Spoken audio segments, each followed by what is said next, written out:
Hello বন্ধুরা, এখন বাজে সকাল 7টা আর আমি আছি আমাদের গ্রামের মসজিদে। কেন এসেছি? ঈদের নামাজ পড়তে। আর খুব একটা আমি এই গ্রামের বাড়িতে থাকি না, বেশি থাকি পিয়ারা গ্রামে, না হলে কলকাতাতে। আর আমার তরফ থেকে সকলকে ঈদ মোবারক। আর আজকেরকার পরিবেশটা আমার প্রচুর ভালো লাগছে, কেন গ্রামের সকল ভাই এসেছে এই ঈদগার মাঠে নামাজ পড়তে। मेरी तुमसे पहली पहली मुलाकात हुई।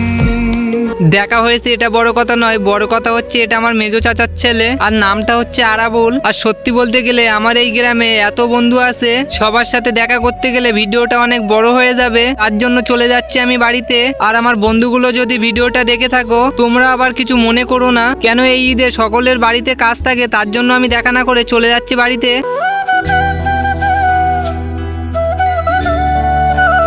আর এটা হচ্ছে আমার ছোট চাচার ছোট ছেলে, নামটা হচ্ছে রিয়াজুল। सामने फौज है क्योंकि इम्तिहान की है घड़ी तू तेरा আর এইটা হচ্ছে বড় চাচার ছোট ছেলে। शस्त्र है तू ही तेरा शस्त्र है हर घड़ी আর এইটা হচ্ছে বড় চাচার মেজো ছেলে। गहरी सी इन रात में सोया ना था मैं। আর আজকের ভিডিওটা এই পর্যন্তই শেষ করলাম। ভিডিওটা যদি ভালো লেগে থাকে তাহলে একটা লাইক করে দেবে।